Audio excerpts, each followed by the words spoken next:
it expedition cruising because we want to go out to explore. It's not a sort of package holiday where everything is known.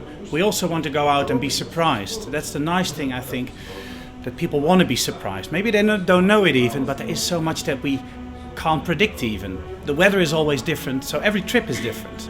But also we are on a ship, we're together, we form a sort of little world, and we are self-reliant, so it is an expedition. It's not just a cruise.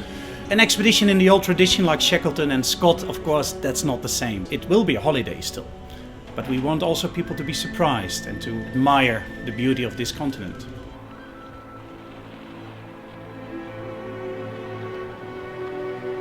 We all have seen documentaries on Antarctica, we know what to expect. But you don't have the smell, you don't have the cold outside or the sun. And often what we see in documentaries is only that it's very, very cold, that it's very, very windy. And it's not that bad. It can be, but it's not always.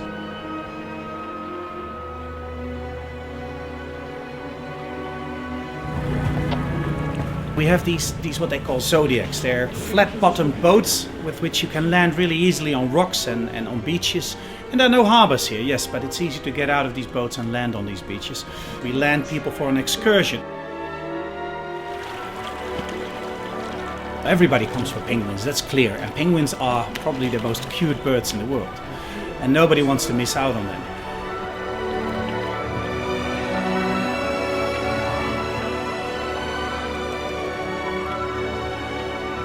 But what is special in Antarctica is animals coming to you, penguins just picking at your feet. People would not expect it, that it's possible and in a way also allowed. It's their choice to do it, and we do not harm them with that.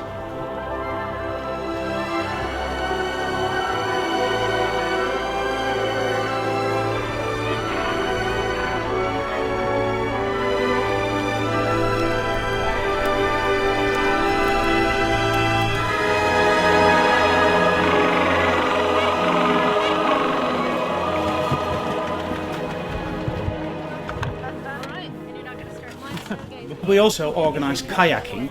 It is a beautiful way to go out because you're in a small group and again, you're not disturbing anything. You're in the wilderness. Penguins come to you, whales come to you, and it is a magnificent experience, I think, to be there with a small group in the silence of the Antarctic beauty.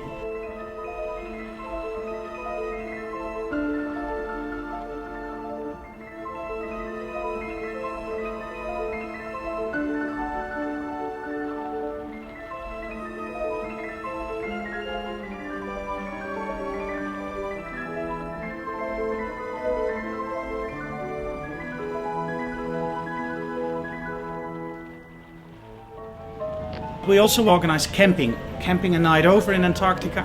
It is a beautiful experience. So be with a small group and share this experience, not with 100 people, but only with 15 or less.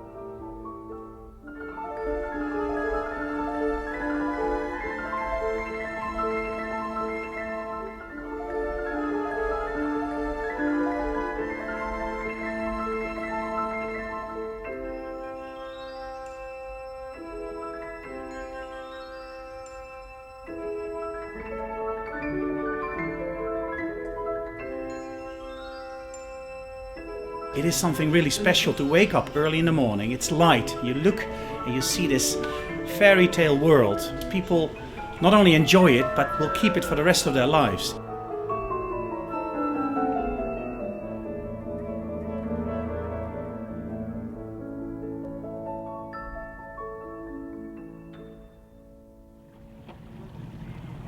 People think an expedition cruise, oh, I have to be an explorer. But that's of course not true. It's very different from in the old days. We have a beautiful ship with a lot of luxury on it. People have cabins with beds and not just bunks somewhere far away in the ship. And the catering is just like in a restaurant. It's good food, fresh food, and not the dried stuff that the old explorers had. We have a professional staff, a professional team. We have the most modern techniques. So even people that are sort of not a Superman can join these expeditions. The weather can be different. You land when it's sunny, maybe you come back when it's cold and windy. That always can happen here. But that's all in the game. And we like people that still can enjoy, even if the weather is maybe not so good, but have a sort of passion for being out.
Some people say, why don't we close Antarctica?